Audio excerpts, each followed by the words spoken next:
아름다운 믿음의 고백으로 하나님의 은혜를 나누는 오직 주만이. 오늘 두 번째 출연자 만나보겠습니다. 딸 사랑은 아빠라고 하죠. 반대로 아빠를 가장 사랑하는 건 또 딸이기도 합니다.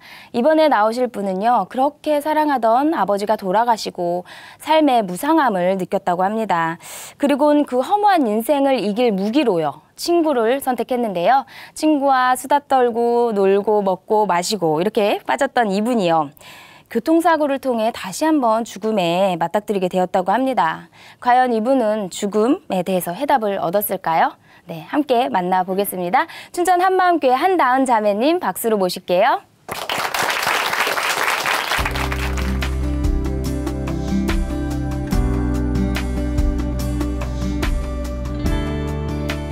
안녕하세요. 춘천 한마음교회 한다은입니다.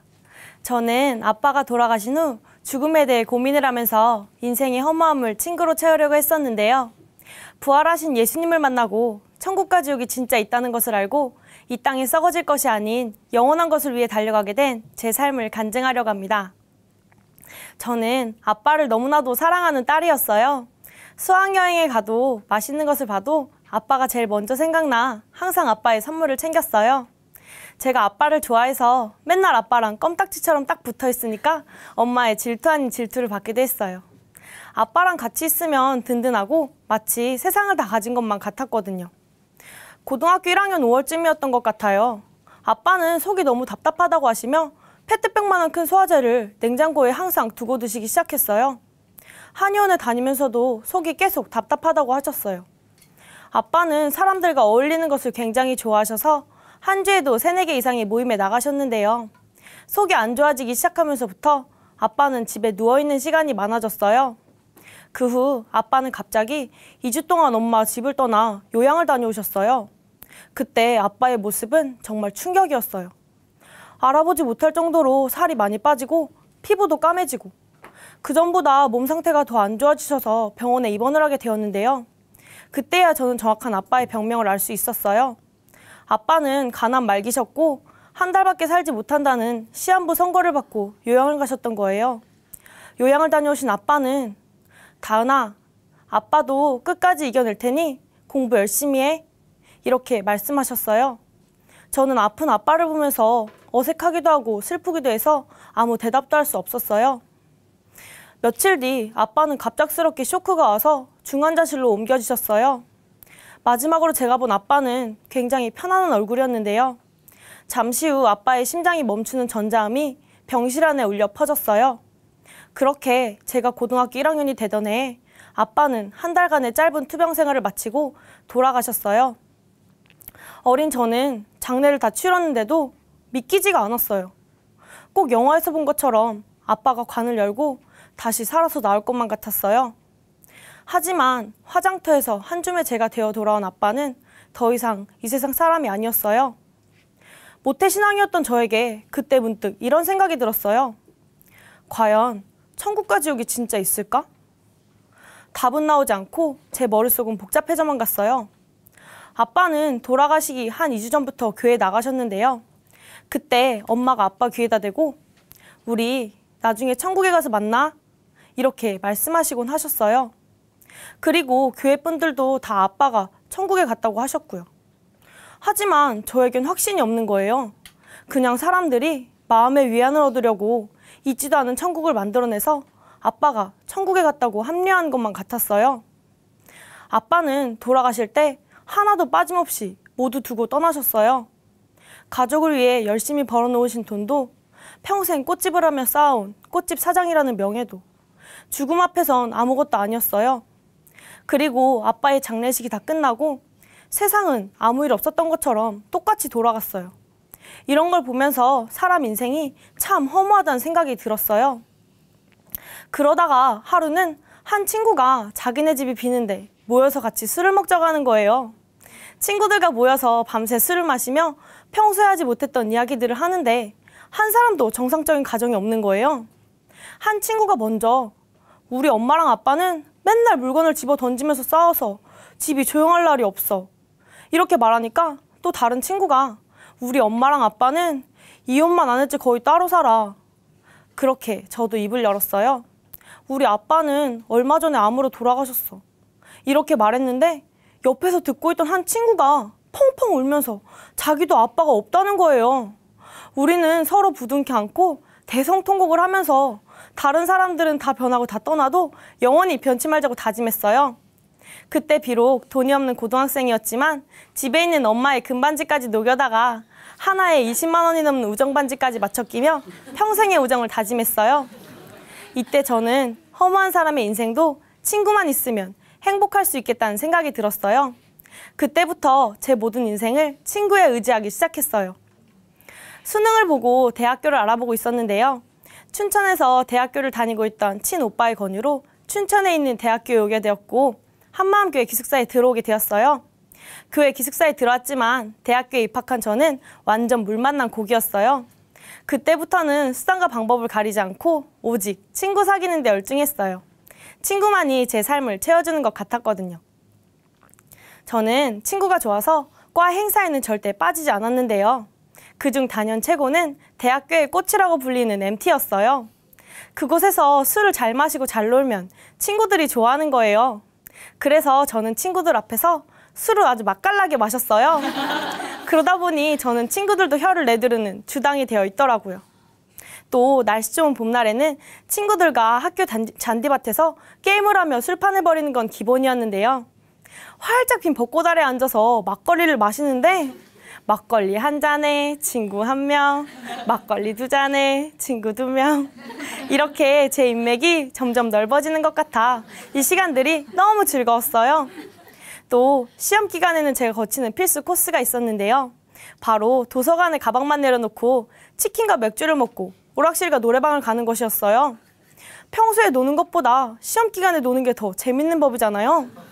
저는 분명 하루 종일 공부한다고 나왔는데 5분 공부하고 5시간 놀다 돌아왔어요. 저는 물론 시험 공부도 중요했지만 친구들과 어울려 노는 그 시간들이 저에겐 더 중요했어요. 왜냐하면 저를 채워주는 건 바로 친구였으니까요. 또 저는 아침에 눈 뜨고 밤에 잠들기 전까지 핸드폰을 손에서 놓지 않았는데요. 바로 친구들과 연락을 하기 위해서였어요. 수도 없이 많이 온 메시지들을 보면서 나한테 연락한 친구들이 이렇게 많네? 흐뭇해하기도 했어요. 또 이것으로 제 주변에 친구들이 많다는 마음의 위안을 얻기도 했고요. 밤에 자려고 누웠는데 칠흑같이 깜깜한 방 안에 제 핸드폰 불빛 하나만 있으니까 같이 살던 친구가 불빛 아래라는 별명을 지어주기도 했어요. 이런 친구들은 저에게 단지 함께 놀고 함께 먹으며 시간을 보내는 정도의 관계가 아니었어요. 제가 마음이 우울하고 힘들 때 친구에게 전화가 걸려오면 친구가 제 인생의 빛이고 구원자 같았어요. 혼자가 된 엄마에게는 제가 하나밖에 없는 딸이고 유일한 친구였지만 전 엄마에게 속마음을 털어놓지 않았어요. 그런데 친구에게는 엄마에게 말하지 못하는 것들도 다 얘기했어요. 친구는 한마디로 제 인생의 버팀목이었어요. 그러던 어느 날 제 인생에서 절대 일어나지 않을 거라고 생각했던 일이 일어났어요. 바로 길을 건너다가 승합차랑 부딪히는 교통사고를 당하게 된 거예요. 차가 살짝 비껴나가서 저는 경미한 부상이 그쳤는데요. 정말 아찔한 순간이었어요. 사고 당시에는 너무 멍하고 정신이 없어서 아무 생각도 하지 못했는데요. 며칠 뒤 사고 경위서를 작성하기 위해 경찰서에 가게 되었어요. 이 사건을 담당하시는 형사님께서는 학생, 한 발자국만 앞으로 더 갔으면 지금 이 자리에 없을 수도 있어. 이렇게 말씀하시며 앞으로 조심하라고 하셨어요. 솔직히 그때는 별 생각 없이 들었는데 기숙사로 돌아오는 차 안에서 내가 그때 만약 차에 치여 죽었다면 나는 천국에 갔을까? 갑자기 잊고 있었던 몇 년 전 아빠의 죽음이 생각났어요. 진짜 천국과 지옥이 있을까? 이런 생각이 들면서 이 자리에 없을 수도 있어. 이 자리에 없을 수도 있어. 이런 형사님의 말이 떠오르며 죽음이 공포로 다가왔어요. 내가 실제로 죽게 될 수 있겠다는 생각이 드니까 그냥 넘길 수 있는 문제가 아니었어요. 죽음이 끝이 아니라면? 만약 천국이 진짜 있다면? 이런 생각들이 제 머릿속에 가득하니까 친구들과 아무리 재밌는 이야기를 해도 제 마음은 기쁘지가 않았어요.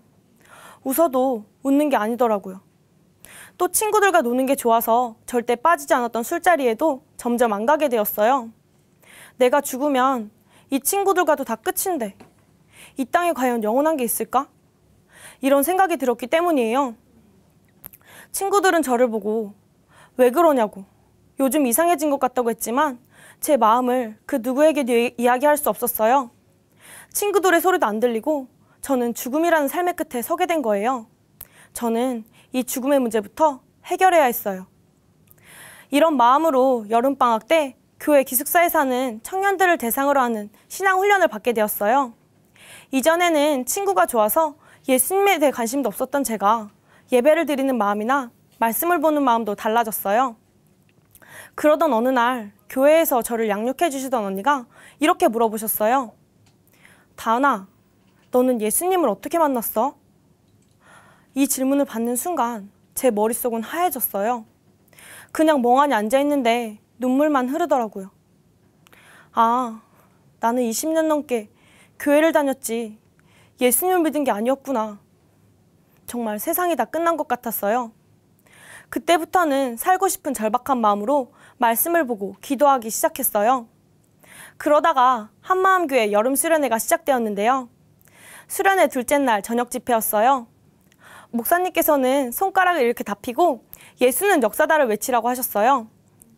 예수는 역사다. 예수는 역사다. 예수는 역사다. 그 순간 예수님이 역사라고? 그럼 예수님이 부활하신 게 진짜 사실이네. 신기하게도 매일같이 들었던 예수님이 역사라는 이 말이 너무 새롭게 들렸어요. 부활로 천국의 주인인 하나님께서 이 땅에 오셨다 가셨다는 것이 확증된 것이었어요. 하나님께서 이 땅에 오셨다 가셨다는 것을 알게 된 순간 지금까지 예수님을 무시하며 살아온 모습들이 보였어요. 제 눈에는 하나님도 천국도 보이지 않고 제 마음에 느껴지지도 않으니까 예수님은 저에게 친구만도 못한 존재였어요. 친구가 부르면 돌아보기라도 하잖아요. 그런데 저는 예수님이 아무리 부르고 이야기를 해도 시끄럽다고, 제발 귀찮게 좀 하지 말라고 제 귀를 틀어막고 있었어요. 저는 예수님이 어떠한 고난을 당하셨던 아무런 상관이 없는 자였어요. 채찍에 맞으시든 피를 흘리시든 눈썹 하나 까딱하지 않는 아무런 감각이 없는 자였어요. 예수님을 믿지 않고 바로 제가 주인된 자였어요. 내 인생 내 거라고, 예수님 없이도 잘 살 수 있다고 예수님을 철저히 무시하던 자였어요. 그런데 예수님께서는 제가 죄인일 때 온몸에 살이 찢겨 피투성이가 되도록 채찍에 맞으셨더라고요. 제가 죄인일 때 자신이 만든 피조물들에게 그 많은 조롱을 당하셨더라고요. 저는 지금까지 단 한 번도 예수님이 받으신 이 고통에 대해 생각해 본 적이 없었는데요. 예수님께서는 그때 고통받을 때보다 더 아팠을 때가 바로 제가 예수님을 떠나 살았던 날들이라고 제 마음 가운데 말씀하셨어요.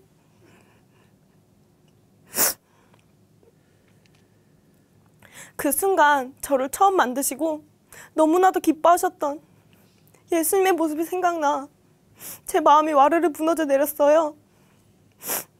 내가 지금까지 대체 무슨 짓을 하고 살아온 거지? 그대로 엎드려졌어요. 저는 그 자리에서 지금껏 예수님을 믿지 않고 제가 주인 되어 살아온 죄를 회개하고 부활하신 예수님을 제 마음의 주인으로 믿었어요. 예수님을 제 마음의 주인으로 믿으니까 이 땅의 삶이 끝이 아니구나. 영원한 게 진짜 있구나. 눈이 활짝 뜨였어요. 저는 아빠가 돌아가셨을 때 죽으면 모든 게 다 끝나버린다는 생각에 인생이 참 허무했었는데요. 그게 아니었어요. 제 죽음관이 완전히 바뀌어버린 거예요.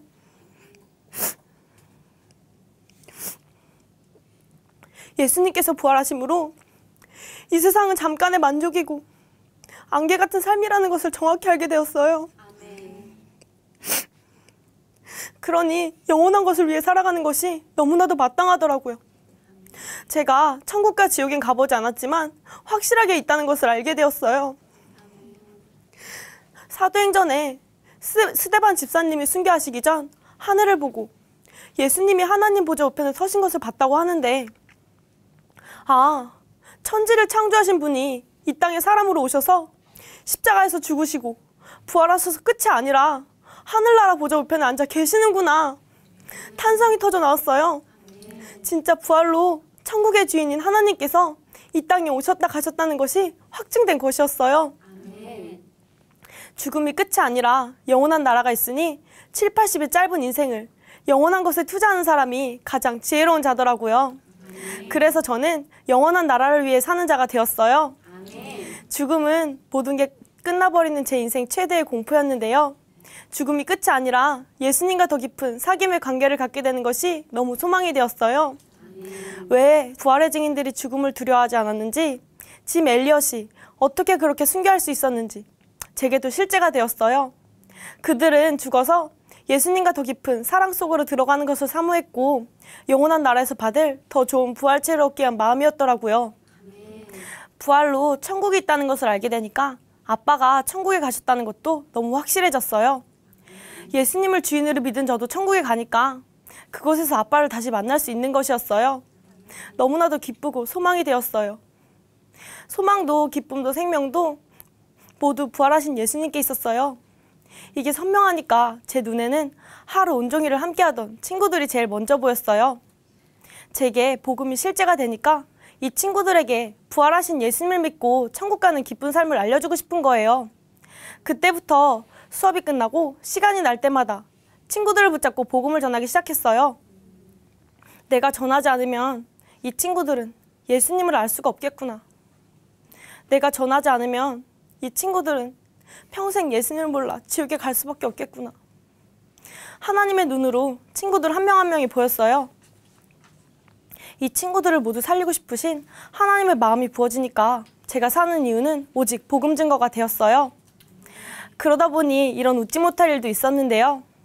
평소 친했던 오빠에게 복음을 전하려고 같이 저녁을 먹었어요. 그런데 평소보다 쉽게 입술이 떨어지질 않는 거예요. 영적 싸움이 치열하구나. 쉽게 말을 꺼내지 못하고, 오빠, 그게 이렇게 머뭇거렸어요. 오빠는 말해, 뭔데 하며 계속 말하라는 거예요. 그래서 마음을 딱 먹고 복음을 전했어요. 복음을 다 전하는 오빠는 이렇게 안돼 한숨을 쉬는 거예요. 여자친구가 있던 오빠는 제가 좋아한다고 고백을 하려는 줄 알았나 봐요. 그런데 예수님 얘기를 하면서 복음을 전하니까 무척 당황해 하더라고요. 하지만 저는 이런 반응에 상관없이 계속해서 부활하신 예수님을 전했어요. 하루는 수업이 끝나고 과 후배를 만나서 너 예수님에 대해 들어본 적 있어? 예수님은 역사에도 기록이 되어 있는 실존 인물이야. 예수님께서 2000년 전에 실제로 이 땅에 사람으로 오셔서 십자가에서 죽으시고 부활하셔서 하늘나라 보좌 우편에 앉으셨어. 그리고 이분이 너의 주인이 되어주셨어. 예수님이 올라가신 천국이 진짜 있는 거야. 예수님 믿고 우리 같이 천국 가자. 이렇게 간단히 복음을 전했는데 모태 불교였던 그 동생이 언니가 말 안 해줬으면 저 평생 예수님 모르다 지옥 갈 뻔했어요. 이렇게 말하며 예수님을 주인으로 믿고 싶다는 거예요. 저는 아직도 그날의 감격을 잊지 못해요. 처음에 친구들은 이런 저를 이상하게 보기도 했어요. 너무 교회에 빠지지 말라고. 예전에 잘 놀던 다한이가 더 좋다고 핍박 아닌 핍박도 받았어요. 그럴 때면 진짜 이 친구들이 저를 다 떠나버릴까 봐 두려워서 복음을 전하지 못하겠는 거예요.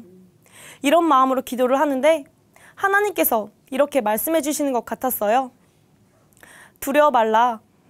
내가 너와 함께함이라. 놀라지 말라. 나는 내 하나님이 됨이라. 이 말씀을 통해 나는 예수님이 주인이니까 두려워할 존재가 아니지. 이 세상 핍박은 잠깐이고 영원한 나라에서 받을 상이 선명하니까 제 마음에 기쁨과 큰 확신이 임했어요. 그래서 친구들에게 더욱더 담대히 복음을 전할 수 있는 힘이 생겼어요. 저는 친구들이 어떤 반응을 보이던 저에게 어떤 말을 하던 역사에 기록된 예수님의 부활을 계속해서 기쁘게 전했어요. 그러다 보니 저는 한 목사님이라는 별명도 얻게 되었답니다. 저는 이렇게 전도에서 모인 과 후배, 친구들과 주기적으로 작은교회 예배를 드리고 있어요. 예배를 같이 드리는 한 후배의 고모가 유방암 말기 판정을 받으셨다는 거예요. 제가 동생이네길 고모에 대한 안타까움을 누구보다도 잘 알잖아요. 그래서 동생을 위로해주면서 고모가 빨리 나으시길 기도할게. 그래도 예수님이 부활하셔서 우리에겐 죽음이 끝이 아니야. 영원한 나라가 있으니 소망을 갖자고 말해주었어요. 그 동생은 그럼 고모도 예수님 믿으면 천국에서 만날 수 있겠네요? 이렇게 말하며 고모에게 얼른 복음을 전해줘야겠다면서 기뻐했어요. 저는 지금 대학교 4학년인데요. 제가 만약 예수님을 만나지 못했다면 친구로도 채워지지 않는 죽음의 공포 앞에서 허무한 마음을 갖고 하루하루 살아갔을 거예요. 그런데 예수님의 부활로 죽음은 저에게 더 이상 공포가 아니에요. 저에게 영원한 생명을 주시기 위해 이 땅에 오신 예수님과 함께 동행하며 천국의 삶을 누리며 살고 있습니다. 아멘. 대학 캠퍼스에는 눈에 보이는 이 세상이 전부인 줄 알고 살아가는 학생들이 너무나도 많아요. 그런데 저는 이 땅의 삶이 끝이 아니라는 걸 알잖아요. 이제 앞으로 저는 예수님과 동행하며 천국의 비밀을 담대히 전하는 멋진 삶을 살겠습니다. 감사합니다.